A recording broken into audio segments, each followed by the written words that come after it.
May electric pan tayo dito mga idol. Ito.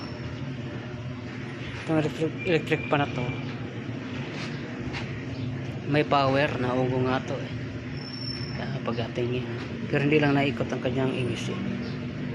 Kailangan itong repair niya. Yan ang nakasaksak yan. Number 1 to.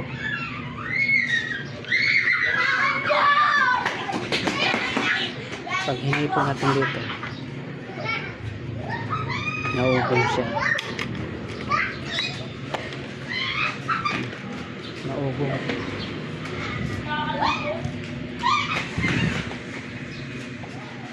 Yung mga idol, naugong siya.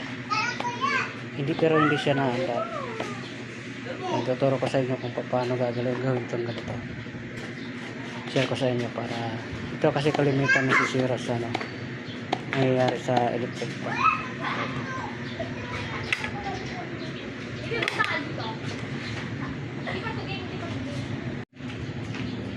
Pag ganyang naugong lang siya mga ito, ibig sabihin na kurente yan.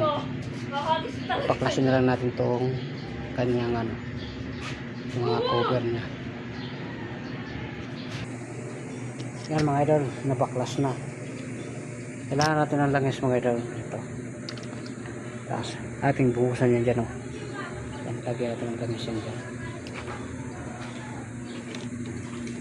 Yan.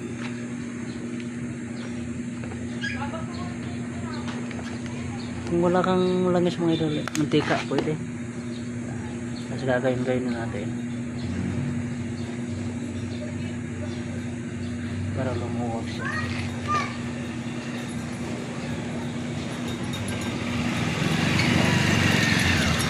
Ito ang gawin niyo mga idol. Pagkatapos yung lagyan ng langis, yan, pihit-pihitin natin ng konting ganyan. Yan.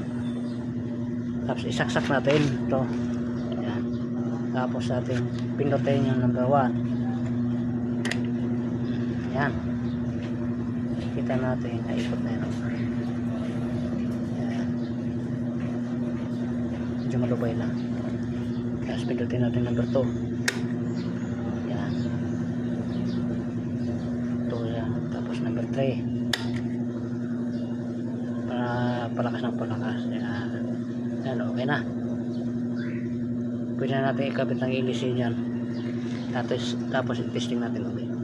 Ito kasi hindi siya halatang naikot eh. Pero naikot yan mga idol.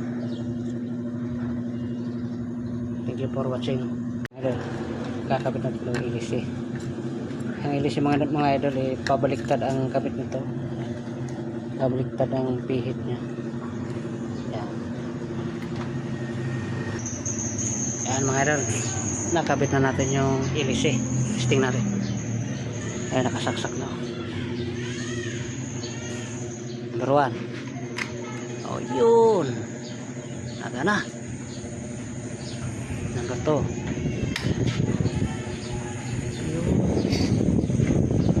Number 3.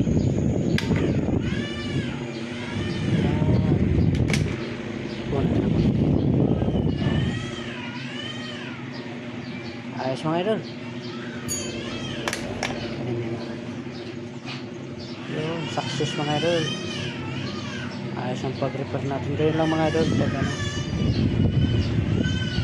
Pag naugong lang siya, may kurente siya, nag-stack up pa siya ng yung bugsig pag yun. Okay na mga idol. Thank you for watching.